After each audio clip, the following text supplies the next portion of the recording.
Allah'ım yarabbim.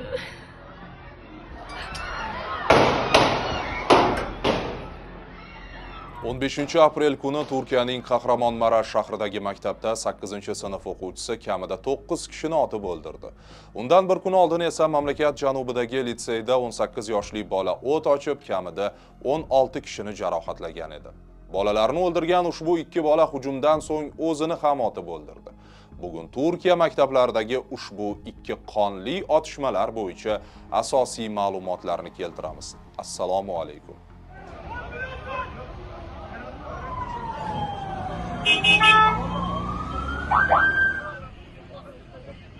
Turkiya politsiyasi shu haftada sodir bo'lgan ikki maktabdagi mudhish otishma haqida internetdagi xatti-harakatlar bo'yicha hukumat xavotirlari ortidan 95 nafar shaxsni hibsga oldi. Politsiyaning ma'lum qilishicha, ular jamoat tartibiga salbiy ta'sir ko'rsatuvchi faoliyat bilan shug'ullanishda ayblangan. Turkiya Adliya vaziri Akin Gurlekning ma'lum qilishicha, ular efirga uzatish taqiqlanganiga qaramay hujumga oid kadrlarni tarqatish, vahima uyg'otishi mumkin bo'lgan kontentni ulashishda ayblanmoqda. Shuningdek, ularga huquqbuzarlikka undash, noto'g'ri ma'lumotlarni tarqatish ayblovlari ham qo'yilgan. BBC nashrining yozishicha, yana 67 kishi boshqa maktablarda ham hujumlar amalga oshirilishiga ishora qiluvchi postlarni ulashgani uchun hibsga olingan.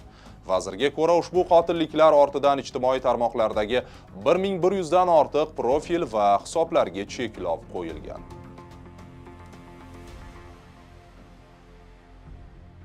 Turkiyani larzaga solgan qotillik 15 aprel kuni Kahramonmaraş hududidagi Ayserchalik o'rta maktabida sodir bo'ldi. 14 yoshli o'quvchi kamida 9 kishini, jumladan 8 nafar maktabdoshini va bir o'qituvchini otib o'ldirdi. Shuningdek, 13 kishi yaralangan, ularning 6 nafari og'ir ahvolda. Kahramonmaraş gubernatori Mukerrem Unluerning aytishicha, otishmani sodir etgan o'quvchi to'polon vaqtida o'zini otib o'ldirgan. 8-sinf o'quvchisi sumkasida 5 ta qurol va 7 ta o'qdon bilan kelgan. Bizningcha, ular uning sobiq politsiyachi bo'lgan otasiga tegishli. U 5-sinf o'quvchilari bo'lgan ikkita sinfga kirib, hech kimni ajratmasdan o'lim va jarohatlarga sabab bo'lgan, dedi gubernator. Tarmoqlarda tarqalgan kadrlarda maktab hududida o'q ovozlari eshitilayotgani, shu vaqtda bir necha o'quvchilar derazadan sakrab qochayotgani ko'rinadi. Maktabdagi video kuzatuv kameralarida esa hujumchi yo'lakdagi ikki o'quvchini otib tashlagani aks etgan. Qurolli hujumchi o'ldirgan 5-sinf o'quvchilari 10-11 yoshda bo'lgan. Keyinroq mahalliy prokuratura gumonlanuvchi hujumni oldindan rejalashtirganini ma'lum qildi. Gumonlanuvchining kompyuteridan 2026-yil 11-aprel sanasi bilan qayd etilgan u yaqin kelajakda yirik operatsiya o'tkazish niyatida ekanligini ko'rsatuvchi hujum topildi, deyiladi bayonotda. Politsiya ma'lumotlariga ko'ra, gumonlanuvchi o'zining WhatsApp profilidagi suratida amerikalik ommaviy qotil Elliot Rodgerga ishora qilgan. Rodger 2014-yilda Kaliforniyada o'z joniga qasd qilishdan oldin 6 kishini o'ldirgan edi. Turkiya ichki ishlar vaziri Mustafa Chiftchi ushbu fojiani o'quvchilarimizdan biri amalga oshirgan xususiy hujum holati bo'lib, u terrorchilik hodisasi emas, dedi.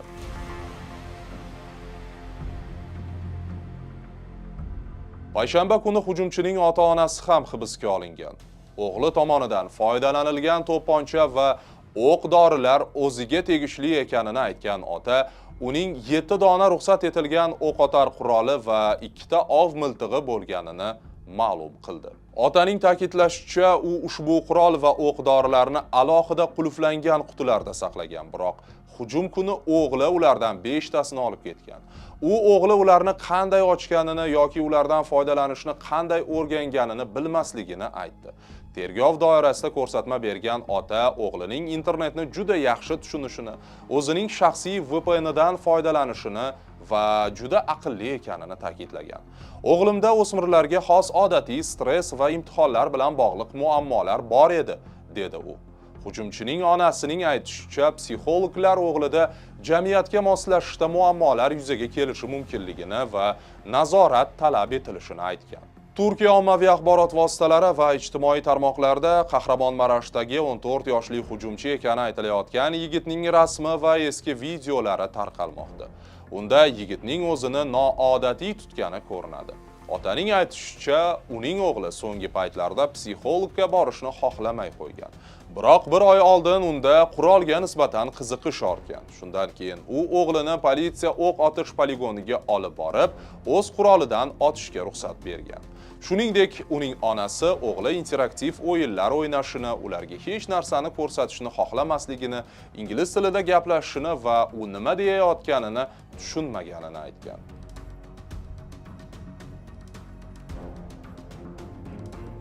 o'n 16 kishi jarohatlangan boshqa bir hujum 14 aprel kuni Siverek tumanidagi Ahmed Kuyunchu nomli kasb-hunar va texnika litseyida yuz bergan.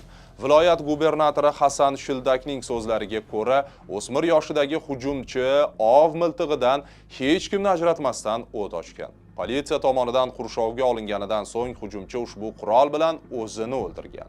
Rasmiylarga ko'ra, bu maktabda jarohatlanganlar orasida 10 nafar o'quvchi, 4 nafar o'qituvchi, oshxona xodimi va 1 nafar politsiya xodimi bor. Ushbu hujum sabablari ham hozircha ma'lum emas. Tergov harakatlari boshlangan. Hujumchining sudlanganlik holati bo'lmagan va politsiya maktabni xavfsiz deb hisoblagan.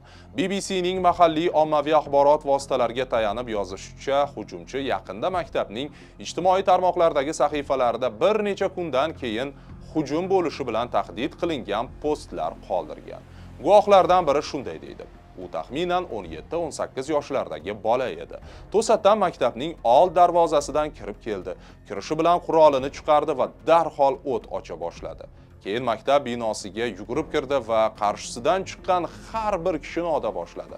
Jarohatlangan o'quvchilardan biri Omer Furkanning aytishicha, u maktabdoshlariga hech narsa demagan. Shunchaki ichkariga kirdi-yu o't ocha boshladi, dedi u. Shanli-Urfa gubernatori ma'muriyati bayonotiga ko'ra, bu hodisa bo'yicha tergov davom etyapti. Tergovning tegishli tarzda o'tkazilishini ta'minlash maqsadida tuman politsiyasi boshlig'i va tuman milliy ta'lim boshqarmasining 2 nafar xodimi o'z lavozimidan chetlatilgan.